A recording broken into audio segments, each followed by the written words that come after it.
I've always been a water person. I grew up in Minnesota, the land of 10,000 lakes. I always had a river in my backyard. My brothers and sister and I were always swimming and fishing in the summer, running around barefoot. Until around my sixth grade year, our place had a hill leading down to the Fishhook River, which froze solidly enough to drive on every winter, which people did to haul out their ice houses. Neighbors came from all around to sled our hill, making jumps off the docks onto the ice. Fun times. When my parents had a new house built 3.5 miles out of town, we lived by the Straight River, which is anything but straight. It's named for the Straight Lake from which it flows. This river has a strong current, so it doesn't freeze as solidly, and it is much shallower. There are lots of trees along it. No more sledding or swimming, but then we had a great opportunity for canoeing. We would have someone drive us a mile or two upstream and then paddle and float back home. The challenge was hauling the canoes back up the hill through the trees. I was on the swim team starting in 7th grade and did well, especially as a long-distance swimmer. I still have awards that I earned. Later, I became a lifeguard. When I moved to Arizona after college, I fortunately landed in a town with a swimming pool and the Verde River. A close friend of mine, Madison, suggested I try scuba. My first thought was, where does one scuba dive in Arizona? His suggestion was to travel to Mexico.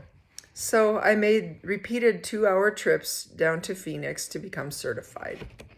Scuba, which stands for Self-Contained Underwater Breathing Apparatus, is not for everyone. Some people feel constricted with scuba gear. Some are afraid of an accident and running out of air. I took to this new water world like, a fish. What a rush. Before long, I was enjoying marine life in San Carlos, Mexico, both above and below the surface. I love the feeling of weightlessness underwater. It's a thrill to see new things while diving, sometimes staying put long enough to study creatures' features and habits.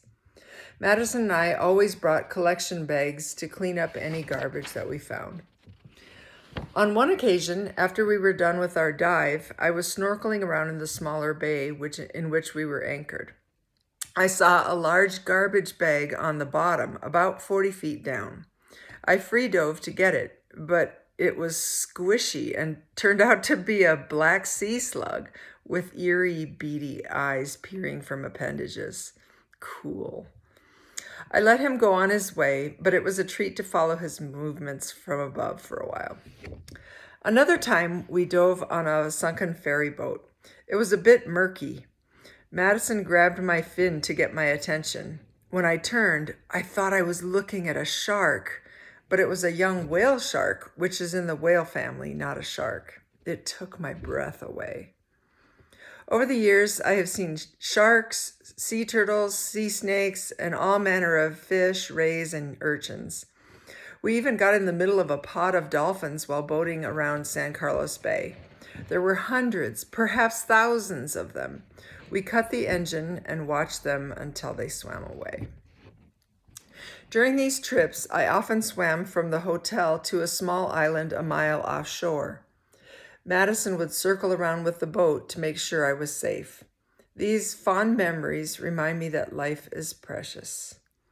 One of my favorite sightings was not even in the ocean. I was snorkeling on Lake Mead and saw a graceful white freshwater jellyfish. I didn't even know they existed. They're very rare. My friend Bob, who dove as a park ranger, was jealous. He never saw one in the decades that he dove the many lakes where he was sent. I have many great memories of being in and around water. Watching what happens under the water brought a new perspective in my life. It made me realize that there is so much more under the surface, not just in water, but in life. Sink to another depth, and you may be surprised what you find. Now, If you'll excuse me, I'm going swimming.